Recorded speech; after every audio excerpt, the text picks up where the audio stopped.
সবাইকে ওয়েলকাম জানাচ্ছি আমার আজকের এপিসোডে। আজকের পর্বে আমি আলু দিয়ে ভীষণ মুচমুচে একটা নাস্তার রেসিপি শেয়ার করব আপনাদের সাথে, যেটা খেতে অনেক বেশি মজার। বিকালের নাস্তার জন্য পারফেক্ট একটা স্ন্যাক্স এটা। অনেকে এই স্ন্যাক্সটাকে আলুনি বলে থাকেন, আবার অনেকে আছেন ভাতের সাথেও এই আলুনিগুলো খেয়ে থাকেন। যেভাবে আমি বানিয়েছি রেসিপিটি সেভাবে ফলো করলে একদম পারফেক্টভাবে আপনারা বানাতে পারবেন, আর 4-5 ঘন্টা পর্যন্ত মুচমুচে থাকবে।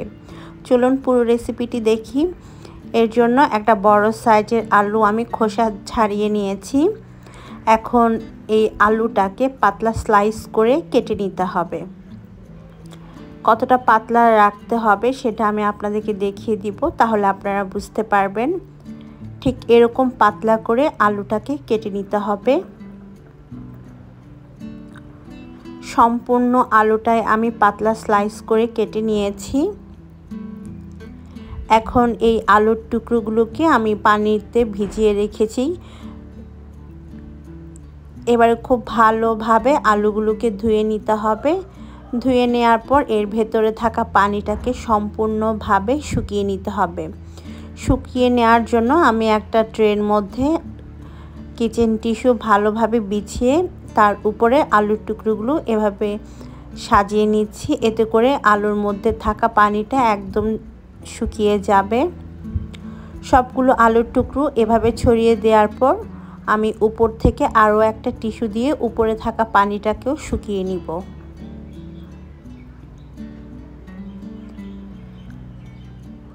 ব্যাস, এভাবে করে সম্পূর্ণ পানিটাকে আমি শুকিয়ে নিয়েছি আলুর ভেতর থেকে। এবারে আমরা বেসনের ব্যাটারটা তৈরি করব, তাই একটা বাটির মধ্যে প্রথমে নিয়ে নিচ্ছি বেসন 1 কাপ পরিমাণ।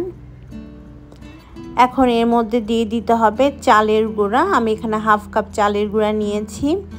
এটা শুকনা চালের গুঁড়া। বেসন আর চালের গুঁড়া ভালোভাবে একটা হ্যান্ড হুইক্স দিয়ে মিশিয়ে নিতে হবে। আমি এখানে বেসনটাকে চেলে নিয়েছি, আর আপনারা অবশ্যই বেসনটাকে চেলেই ব্যবহার করবেন। স্বাদ মতো লবণ দিয়েছি, 1 চা চামচ লাল মরিচের গুঁড়া, 1 চা চামচ ধনে গুঁড়া, 1/2 চা চামচ জিরা গুঁড়া, আর 1 চা চামচ হলুদের গুঁড়া দিয়েছি। দিচ্ছি 1/2 চা চামচ করে আদা রসুন বাটা।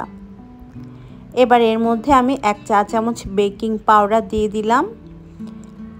সব কিছুকে ভালোভাবে মিশিয়ে পানি দিয়ে আমরা একটা ব্যাটার তৈরি করব। পানির পরিমাণটা আমি অল্প অল্প করে দিব, কতটা লাগবে সেটা বলছি না। ব্যাটারটা পারফেক্ট হতে যতটা পানি লাগবে ঠিক ততটা পানি ব্যবহার করতে হবে। তো অল্প অল্প পানি দিয়ে আমি হ্যান্ড উইক্সটা দিয়ে খুব ভালোভাবে মিশিয়ে একটা ব্যাটার তৈরি করে নিব। এই পর্যায়ে আমি ব্যাটারটাকে খুব ভালোভাবে ফেটিয়ে নিব 2 থেকে 3 মিনিট।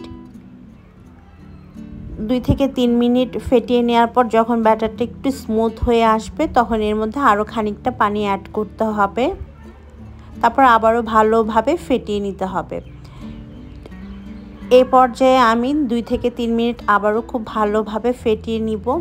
যত ভালোভাবে ব্যাটারটাকে ফেটিয়ে নেওয়া হবে ততই এর মধ্যে এয়ার ক্রিয়েট হবে, আর আমাদের এই আলুনিগুলো খুব ভালোভাবে ফুলবে।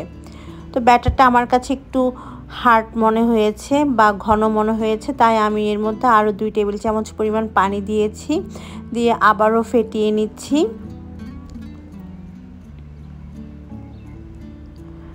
তো আজকের এই ব্যাটারটা তৈরি করতে আমার টোটাল 1 কাপের মতো পানি লেগেছে। কিভাবে বুঝবেন ব্যাটারটা পারফেক্ট হয়েছে? একটা চামচ নেবেন, চামচ নিয়ে চামচের উল্টো পিঠে একটা দাগ কেটে নেবেন আঙ্গুল দিয়ে। যদি দেখেন যে দাগটা মিশে যাচ্ছে না, তাহলে বুঝতে হবে যে ব্যাটারটা পারফেক্ট হয়েছে। তো আমার ব্যাটারটা পারফেক্ট হয়েছে, আর আমি এর মধ্যে 1 টেবিল চামচ পরিমাণ ধনে পাতা কুচি দিয়েছি, তবে এটা অপশনাল, আপনারা চাইলে এটা স্কিপ করতে পারেন। তো পারফেক্ট ব্যাটার তৈরি হয়ে গিয়েছে। এখন আলুগুলো ভাজার পালা। ভাজার জন্য চুলায় আমি আগে তেল গরম করতে দিয়েছি। তেলটাকে মিডিয়াম হিটে ভালোভাবে গরম করে নেওয়ার পর আমি একটা একটা আলু নিয়ে বেসনের ব্যাটারের মধ্যে ডিপ করে তেলের মধ্যে ছেড়ে দিব। তো প্রতিটা আলু প্রথমে বেসনের গোলায় ভালোভাবে ডিপ করে নিতে হবে, তারপর তেলের মধ্যে ছেড়ে দিতে হবে। আর আপনারা নিশ্চয়ই লক্ষ্য করেছেন যে তেলে দেওয়ার সাথে সাথেই এগুলো কিন্তু ফুলে উঠছে। এর কারণ হচ্ছে আমাদের ব্যাটারটা পারফেক্টভাবে তৈরি হয়েছে। ব্যাটার যদি পারফেক্টভাবে তৈরি না হতো তাহলে এগুলো কিন্তু ফুলকো হবে না কখনোই।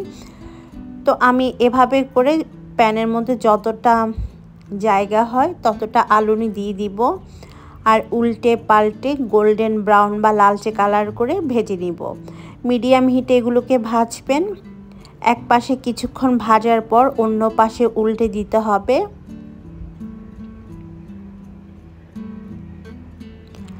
আর এভাবেই উল্টে পাল্টে লালচে কালার হয়ে আসা পর্যন্ত ভাজতে হবে।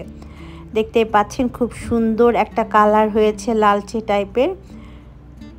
কালারটা অনেক বেশি সুন্দর হয়েছে। তো আমার এক ব্যাচ আলুনি ভাজা হয়ে গিয়েছে। আমি এখন এগুলোকে তেল থেকে তুলে একটা কিচেন টিস্যুর মধ্যে নিয়ে নিব, বাড়তি তেলটা ঝরে যাওয়ার জন্য। সেম প্রসেসে আপনারা কিন্তু বেগুনিও বানিয়ে নিতে পারবেন। ব্যাস তৈরি হয়ে গেল আমাদের ভীষণ রকম মজাদার আলুনি বা আলুর স্ন্যাক্স। যারা এটা তৈরি করেননি কখনো, একবার বানিয়ে দেখবেন, খেতে ভীষণ মজার, সবাই পছন্দ করবে। আজকের মতো আমি বিদায় নিচ্ছি। সবাই ভালো থাকবেন, সুস্থ থাকবেন। আল্লাহ হাফেজ।